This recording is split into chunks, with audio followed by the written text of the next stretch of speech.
गोमय परिवार की ओर से 51 स्थानों पर पंचकुंडी यज्ञों की श्रृंखला चलाई गई और आज हमारा सौभाग्य है कि उसी श्रृंखला का यह 15वां पंचकुंडी यज्ञ हम संपन्न कर रहे हैं। गोमय परिवार के कार्यकर्ता और अखिल भारतीय स्तर के वरिष्ठ युवा पत्रकार, वरिष्ठ समाज सेवी, मां भारती के वरद पुत्र परम सम्माननीय विवेकानंद जी शर्मा हमारे बीच उपस्थित हैं। मैं आपसे निवेदन करूंगा कि आप पधारें और गोमय परिवार के बारे में हम सबको जानकारी दें। आदरणीय विवेकानंद जी। माँ गायत्री को प्रणाम करता हूँ। आप सभी इस गोमय यज्ञ में पधारे हुए साधकों की पावन उपस्थिति को प्रणाम करता हूँ। जिस प्रकार से अभी आचार्य पीठ से यहाँ निवेदन किया गया, गोमय परिवार की ओर से एक संकल्प लिया गया पर्यावरण शुद्धि के लिए, गो संवर्धन के लिए, सनातन संस्कारों की पुनर्स्थापना के लिए जयपुर शहर के अलग अलग बस्तियों में, अलग अलग कॉलोनियों में जाकर प्रत्येक रविवार को एक पंचकुंडीय यज्ञ का कार्यक्रम करवाने का हमने संकल्प लिया है। हम कहते हैं ना, कण कण में भगवान है। तो कण कण में भगवान का तात्पर्य यह है कि भैसे भूमि, गैसे गगन, वैसे वायु, ऐसे अग्नि और नैसे नीर। ये जो पंच महाभूत हैं, क्षितिजल पावक गगन समीरा, जिन पंच महाभूतों से इस ब्रह्मांड की रचना हुई है, इस पिंड की रचना हुई है, इस शरीर की रचना हुई है, इनकी पूजा ही वास्तव में भगवान की पूजा है। और पूजा क्या है? पूजा केवल जो हम अगरबत्ती कर देते हैं वो पूजा नहीं है। पूजा भी दो अक्षर से बनता है, पू यानी पूरी और जा यानी जानकारी। तो जब हम भूमि, गगन, वायु, अग्नि और नीर, इनकी पूरी जानकारी कर लेते हैं तो वास्तव में भगवान की पूजा हो जाती है।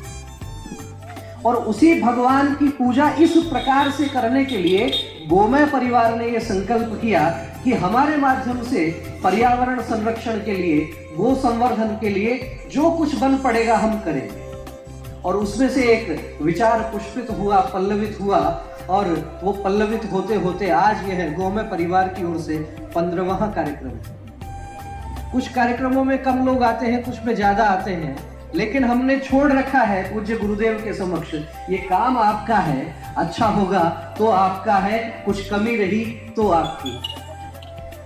तेरा तुझको अर्पण का भाव लेके गोमय परिवार यह कार्यक्रम प्रारंभ कर रहा है। और आपके हवन कुंड के पास में आपने देखा होगा कुछ गोकाष्ठ रखा हुआ है। हमने विचार किया इस कोरोना के काल में भी कि वास्तव में जिस प्रकार से ऑक्सीजन की आवश्यकता थी, कितनी किल्लत हुई वो, लेकिन सामान्य व्यक्ति को स्वस्थ रहने के लिए भी जिस प्रकार से ऑक्सीजन की आवश्यकता होती है, तो ऑक्सीजन तो पेड़ पौधे ही देते हैं। और जब एक रिसर्च किया गया तो ध्यान में आया कि भारत में प्रतिवर्ष लगभग 1 करोड़ अंतिम संस्कार पेड़ों की लकड़ियों से होते हैं। तो मन में विचार आया कि बहुत सारी सामाजिक संस्थाएं प्रतिवर्ष लाखों पेड़ लगाती हैं, बहुत सी सरकारें, बहुत से स्थानीय निकाय, स्वायत्तशासी संस्थाएं लाखों पेड़ लगाते हैं, लेकिन प्रतिवर्ष 2 करोड़ पेड़ हम अंतिम संस्कार में नष्ट कर देते हैं। तो कहीं शास्त्रों में ऐसा लिखा है क्या कि अंतिम संस्कार के लिए पेड़ काटना आवश्यक है? नहीं, ऐसा नहीं लिखा। अग्नि संस्कार का विषय अवश्य आता है, और उसमें भी आप सब जानते होंगे कि वास्तव में जब अंतिम संस्कार होता है तो हम गोबर, गोकाष्ठ ये कुछ समर्पित करते हैं, वो परंपरा है। और वास्तव में उस परंपरा पर जब अध्ययन किया, विचार किया, तो ध्यान में आया कि यदि हम अंतिम संस्कार गोकाष्ठ से करवाने लग जाएं तो प्रतिवर्ष लगभग 2 करोड़ पेड़ हम बचा सकते हैं। एक बार कल्पना करके देखिए, यदि ठीक है हम पूरी तरह से 100% तक उसको नहीं ले जा सकते, लेकिन यदि हम 50% तक भी पहुंचते हैं और प्रतिवर्ष 1 करोड़ पेड़ यदि हम बचाते हैं, तो आप सोचिए इस भारत भूमि की हरितिमा की क्या स्थिति होगी, कितना सुंदर वातावरण होगा। हम इसे धरती माता कहते हैं और इस माता का श्रृंगार ये पेड़ पौधे हैं। इन पेड़ पौधों को हम बचाएं, नए लगाएं और लगे हुओं को बचाएं, यही विचार गोमय परिवार ने किया। और इस अभियान को लेकर हम आगे बढ़े कि जहां जहां पेड़ की लकड़ी जलाई जाती है उसको बचाकर हम गोकाष्ठ का जहां तक उपयोग हो सकता है वो करें। इसलिए इस हवन के लिए भी हमने यहाँ गोकाष्ठ की व्यवस्था की। तो गोमय परिवार ने यह विचार किया कि पर्यावरण के संदर्भ में हम कुछ काम करें, पेड़ों को कटने से बचाएं, गोकाष्ठ का उपयोग करें, और गोकाष्ठ का उपयोग करेंगे तो निश्चित रूप से गौ माता का संवर्धन होगा। अभी तक गौ माता को लोग पालते हैं केवल दूध के लिए, घी के लिए, लेकिन जब गोकाष्ठ का उपयोग बढ़ेगा तो निश्चित रूप से हम कह सकते हैं कि वो देशी गोमाता स्वावलंबी होगी। वो चराचर जगत का पालन करती है तो हमारा पालन भी वही करने वाली है। हम इस भ्रम में नहीं रहे कि गाय के लिए कुछ हम दान दे देते हैं और उस दान से वो गाय जीवित रहती है। दान देना अच्छी बात है, लेकिन आपसे हाथ जोड़कर निवेदन है कि दान देकर उसे दयनीय मत बनाइए। उसके गौ गव्यों को मान देकर उसे महनीय बनाना ये हमारा कर्तव्य है।